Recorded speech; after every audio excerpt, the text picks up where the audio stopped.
Hi, my name is Brenda Titus. Thank you for joining me for my video series, My Year Recovering from Retinal Detachment.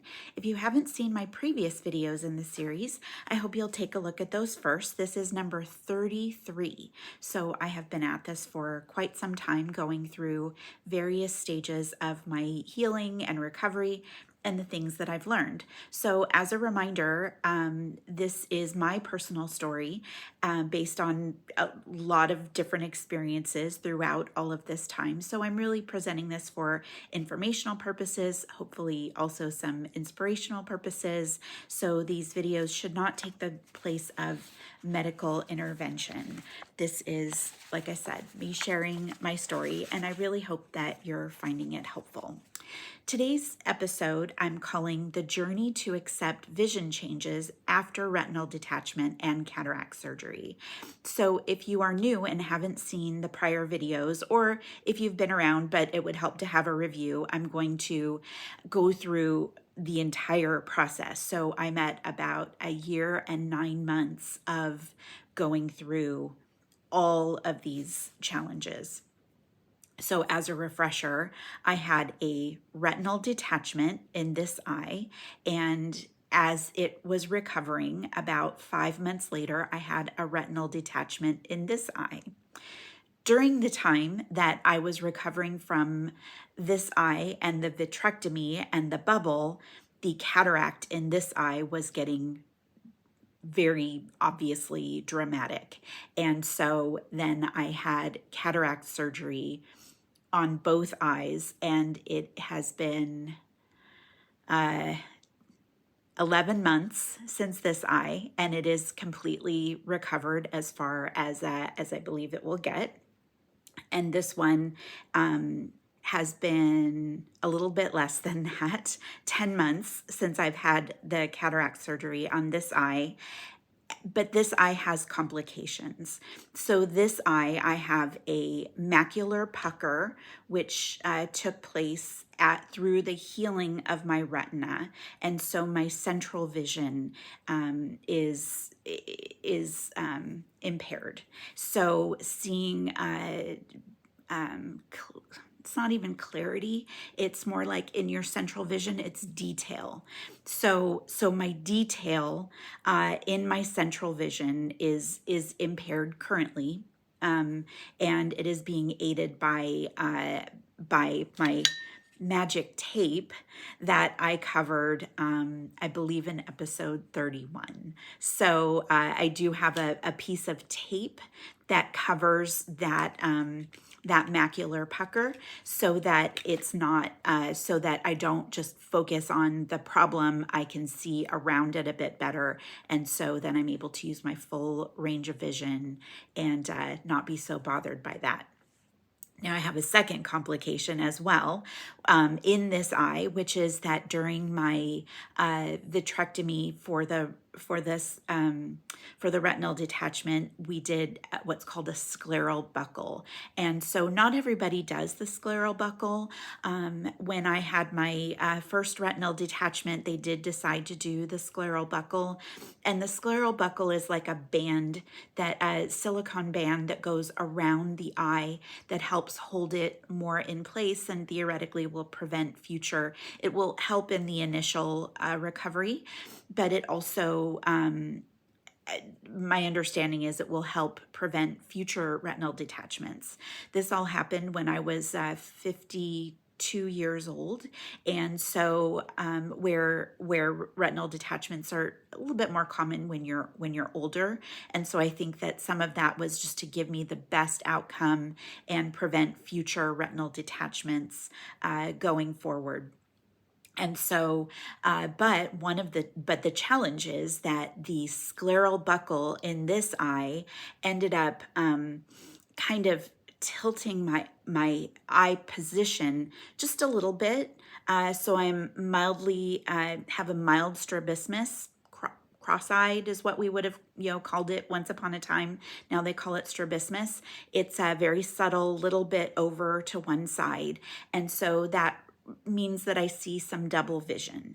And so I just kind of wanted to do that review because it really plays out in the journey of repairing, restoring, recovering my vision, and technically what I call in this video accepting these changes and finding a way ultimately to live with them. I remember very early on when I said to my doctor, okay, well, they told me my vision was going to be, my vision would never be the same. It's going to be impaired. What does that mean? And of course, it was very scary early on. And I would ask my doctor very early on, and he would say, we're not going to talk about that. We're not going to talk about that.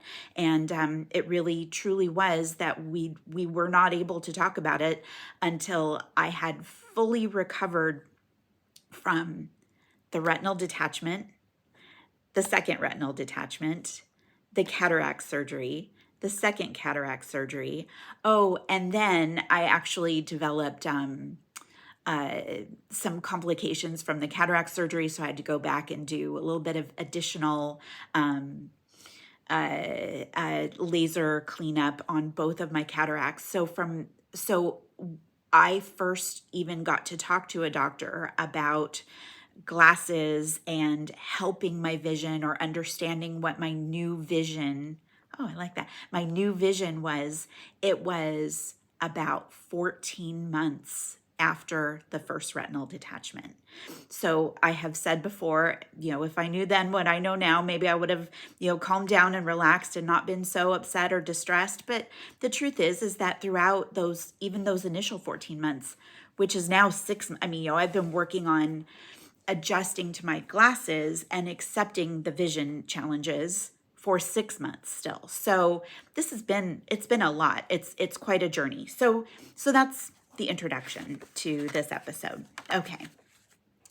So I wanted to kind of go back and explain my initial vision issues. So before this happened, so I started wearing glasses when I was in 7th grade, but only in school. So I wasn't really, I probably did have some actual, visual challenges, but that was when I initially started seeing an eye doctor, got some help, and only during school would I wear my glasses. Well, when I started driving, I decided that instead of making sure that I had my glasses to drive and all of that, I just started wearing my glasses all of the time. And I just said, I am a glasses wearer. And that is how I, began to move through life. I wear glasses. I always wear glasses. And so there we were. So from age 16 on. Now I was nearsighted, and sometimes people don't know what that means. So when you are nearsighted, you can see things close up. So face to face or close, I was okay, and even when I was young. So people who are farsighted, they can see far. So I was nearsighted, and my glasses helped me see further away. That's why I decided I needed them to drive, obviously, and that does play in a lot to some of my stress, my pressure that I've put on myself to repair my vision. I've had to kind of accept the fact that, when I started wearing glasses, and how that plays into, the pressure and stress that I've kind of put on myself to repair my vision in the here and now. So, and I'm just previewing that part for you. So, let's see. So, our vision changes when we get into about our 40s. I was 40 years old when I had a major career change, and that was when I started noticing a major change in my vision. Now, of course, I was reading a lot. I rely a lot on my notes as a hypnotist, my notes, to help people, as well as, reading and learning. I'm always reading and learning. And that was, right about age 40, in that career transition was when I really started noticing that I I could see better to read without my glasses on. And they said, oh, yes, you are going through the change of vision. And both men and women experience this change in middle age or thereabouts, where we need help being able to see closer up. And really that has to do with the muscles in the eyes and how they adjust. And so it's just, kind of something that happens as we age. So during that time, I had already been really aware of the idea of progressive lenses. And so, I made the switch over to add progressive lenses. Now, for people who don't know, a progressive lens means that you have kind of several layers of your prescription here on your eyes. And so kind of like this mid-level would be your distance. And so, when you're looking far out, that's what how you see with your distance. Through this kind of mid-level is going to be your mid-level distance. So seeing somebody, maybe across a table, very helpful for me, sitting across a desk, and even like TV far, and all of that. And then way down here is going to be where, if you ever see somebody kind of like, going like this, it's because they're trying to read way down here with their reading distance. And so I never really, I've worn progressive lenses for so long that I was just kind of used to, whatever you have to do to adjust your eyes, or even, how you move your eye down to, see, and all of that. So that kind of catches you up with, how things were before. So while I was recovering from my first retinal detachment, I was ready to get back on with my life. So at about 4 months, since they had said, I would not be talking to anybody about my vision and any of that, no doctors, this was not going to be something that we were going to address for quite some time. But I was really, feeling like I needed more confidence with driving. And of course, and so I decided to get a pair of glasses that was just for distance. So that instead of having, a little bit of the lens be distance and then you're mid and then you're near, I intuited, and I might have Googled and gotten some helpful information there. But so I decided I used my prior prescription, and I went on one of the websites to buy glasses on your own. I typed in my prescription, and I bought monofocal glasses, and they were they were larger, so I would just use as much as possible, and that was actually quite helpful for me. So I felt more comfortable and confident, especially driving and maneuvering the world. I had one good eye, and I had one eye that was challenged, was recovering from the first retinal detachment. So let's see. Okay, I'm looking at notes. So what happens when you recover from a retinal detachment? Well, first, it is very scary because, especially depending on how long your retina has been detached. My first night of the retinal detachment, I could look up at my doctor and I could see his head, and then I saw black, and I saw his feet. So, I had an entire range within my field of vision that was nothing.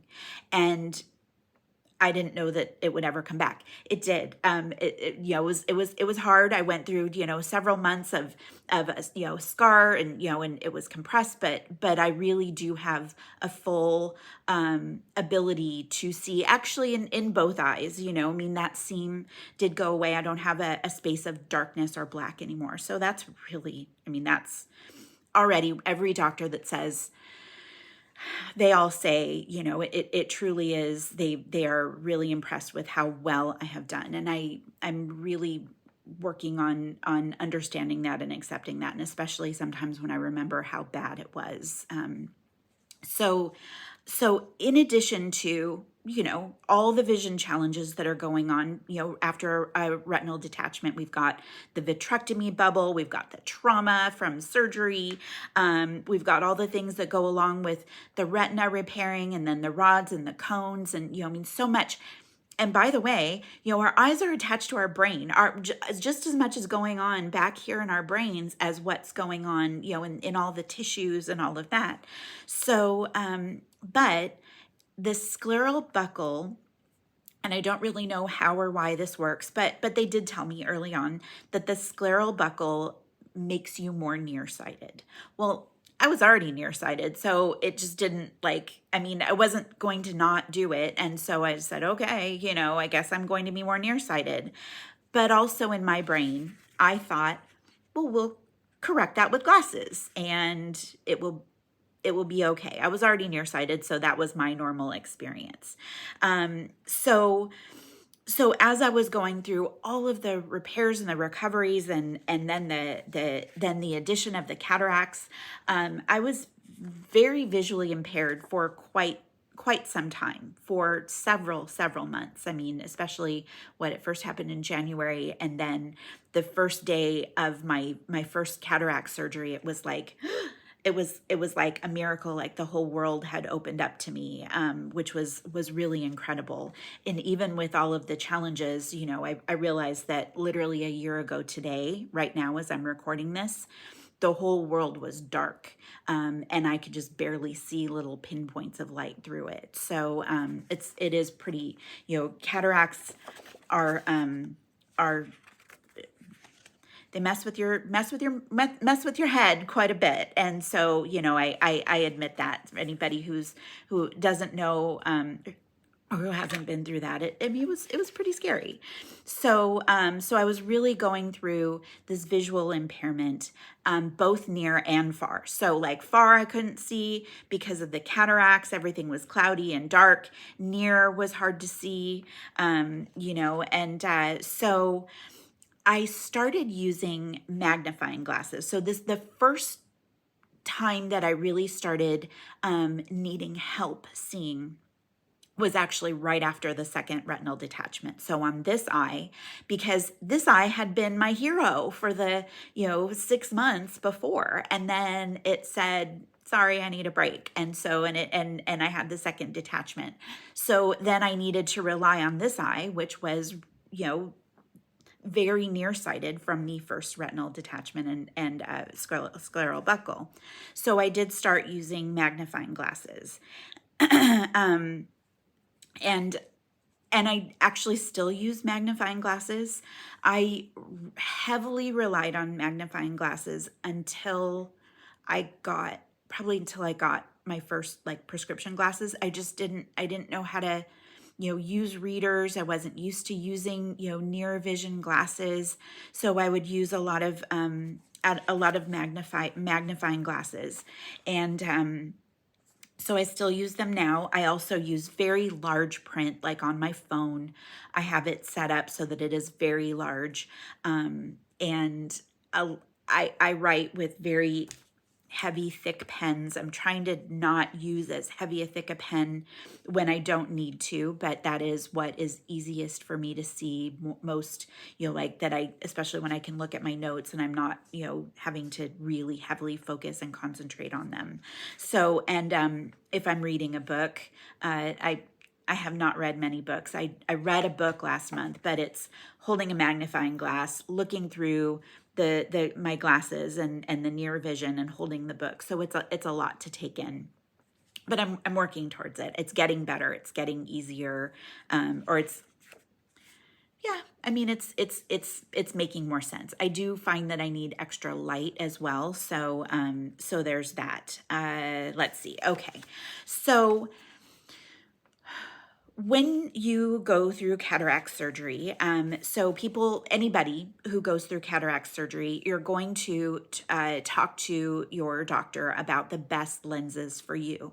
So they're going to assess, do you do a lot of, is your life more, where you need the distance vision and you want to be able to live your life without distance glasses. I mean, part of the thing is that, with those artificial lenses, they do some correction and it's implanted in your eye. eye. So they'll say, you know, okay, well, if we want to no longer have glasses, like, do you need help? Like, generally what they're going to do is they're going to give you distance. Now, for people who were already nearsighted, it actually is, it really does take some getting used to, you know, especially, you know, I talked to my uncle one day and he said it was very hard for him to adjust to, because, you know, as I was learning from different people, there's kind of this, you know, you get used to, I wear glasses, this is how I see, and then not wearing glasses or not needing the adjustment, you know. And so I feel like I have been really experimenting with my vision for, you know, like I said, for quite some time,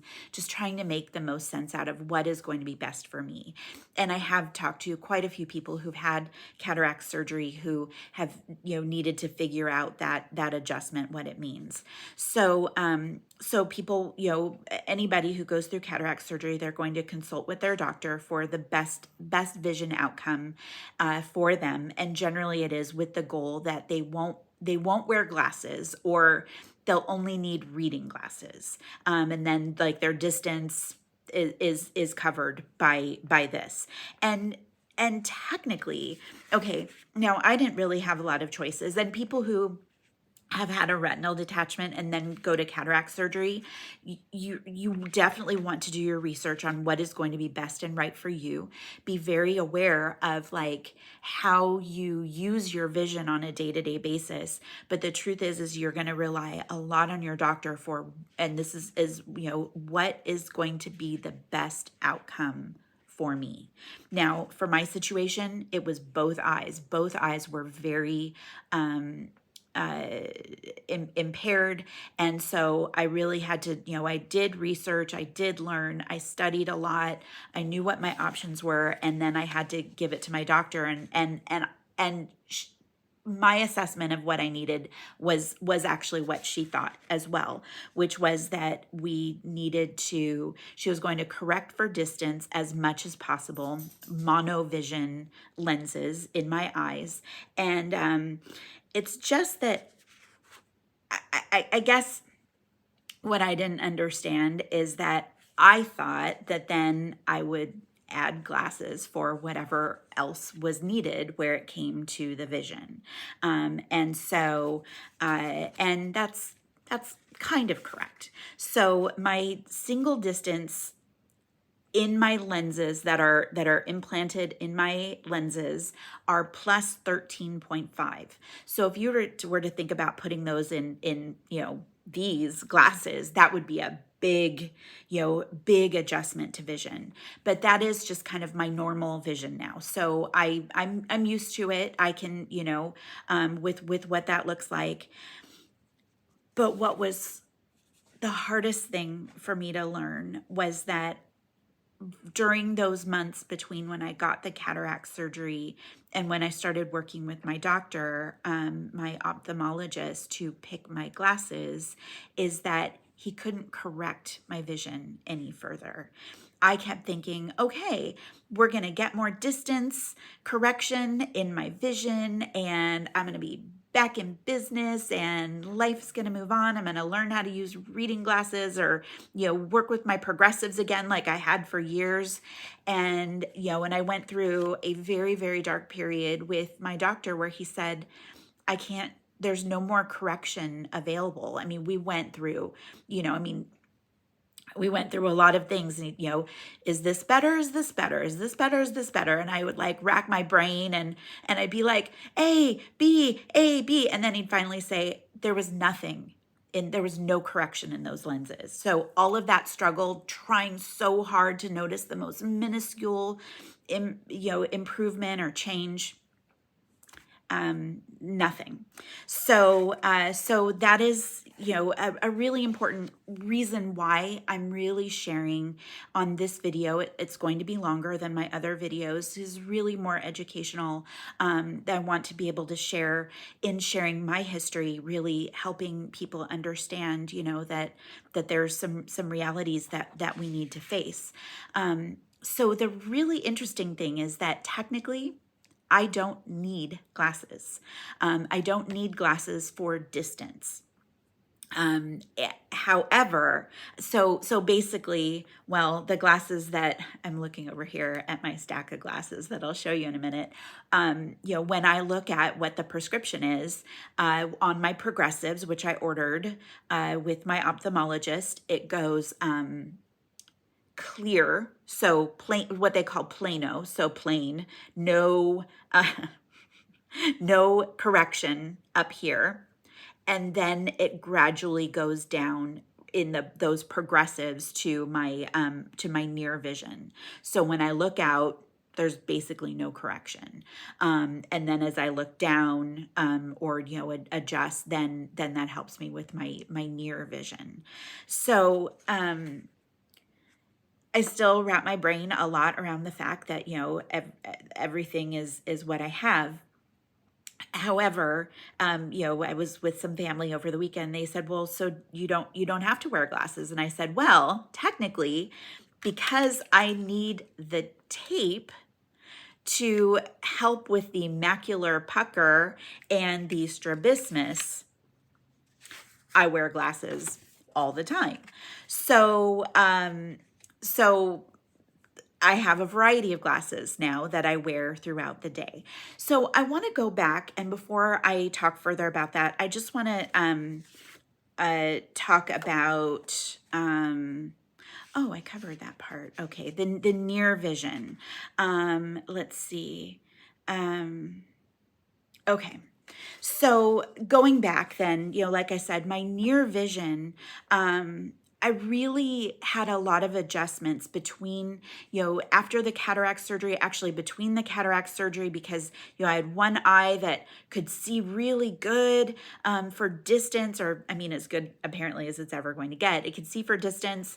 And so immediately my glasses were ineffective because I didn't need glasses, and this eye had terrible cataracts. So it was kind of a weird, I heavily relied on this eye, then was using reading glasses. So that was my first foray into understanding, this minus, plus, all of these different things around how we adjust to be able to use reading glasses.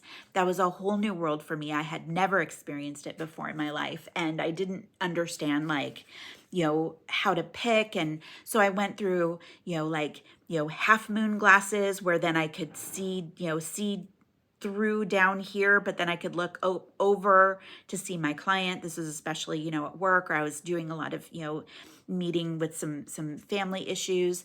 And so kind of okay, but then sometimes I would use the full lens because that was easier to see my phone, and, and then adding the magnifier, it was a lot. So, so I really learned a lot through this process of what it's like to add readers, or these glasses off and on, or how to look over them and all of that stuff. So of course, like I said, when it came time to get my glasses, I thought, oh, finally I'm gonna get my progressives back. No more of this off and on. And unfortunately, that really wasn't the case. They were my prescription glasses just caused me a lot of frustration. So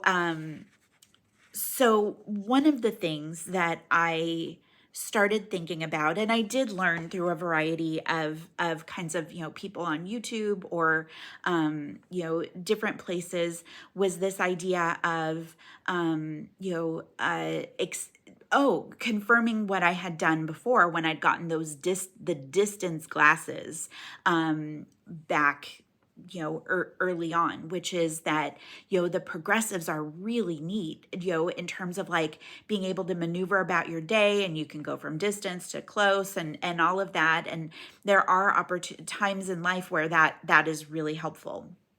However, especially because I was very concerned and created a lot of stress and anxiety around driving, I thought, well, what if I didn't wear glasses, or didn't take up so much of my my lens space on that near vision that I don't need when I'm driving.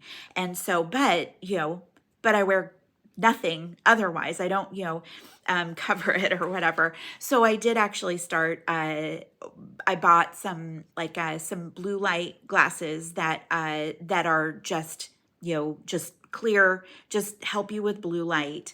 They don't have any, like assistance in vision or anything like that.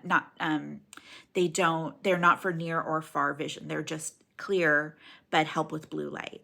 And then I could put my tape on. And so I started wearing those for driving.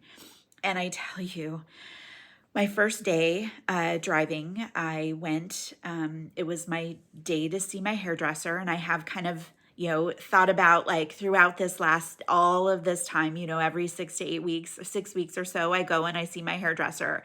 There were times that I couldn't drive and my husband had to drive me. There were times that, it was completely terrifying because I could barely see.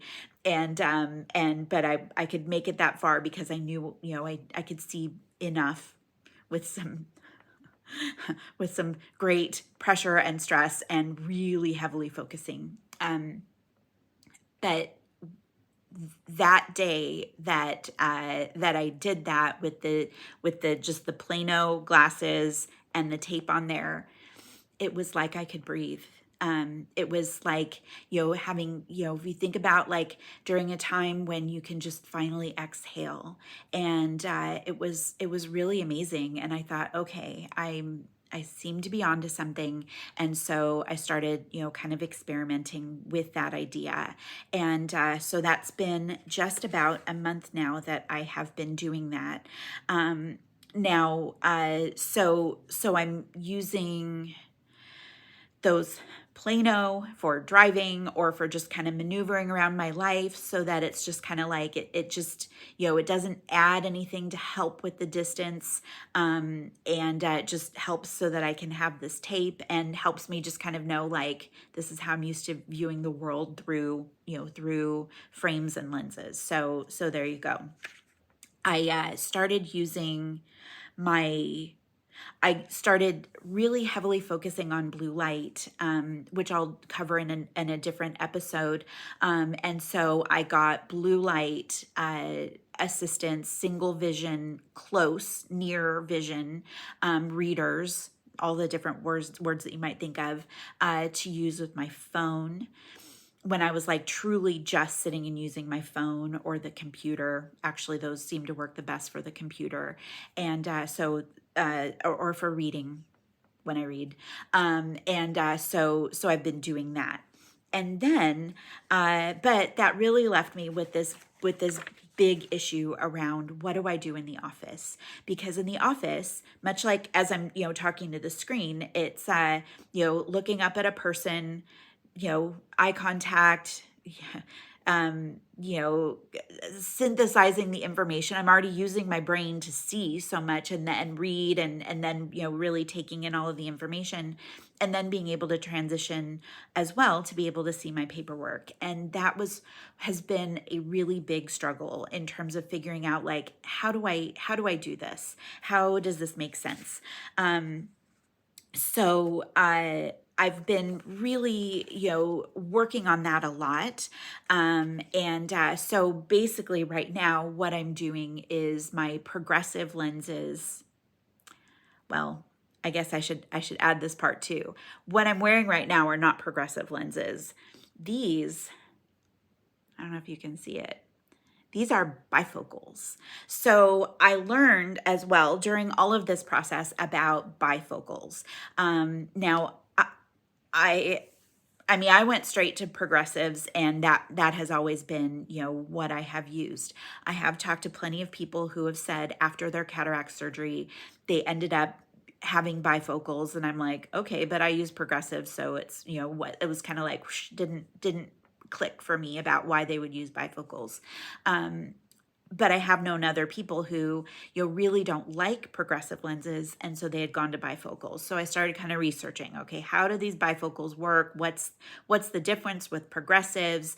And it really comes down to that instead of having like this big variety of, of shift in literally progressing from one prescription level to another, it is a dramatic change. So right now with these glasses, they are clear up here, and then they have a little bubble right here that when I look down, I can see my paperwork. Now, it's still, a big adjustment for my brain for like seeing here, looking up and seeing down and kind of making those transitions and those shifts. It's kind of weird for me. I'm just getting used to it, but I literally have only been wearing them for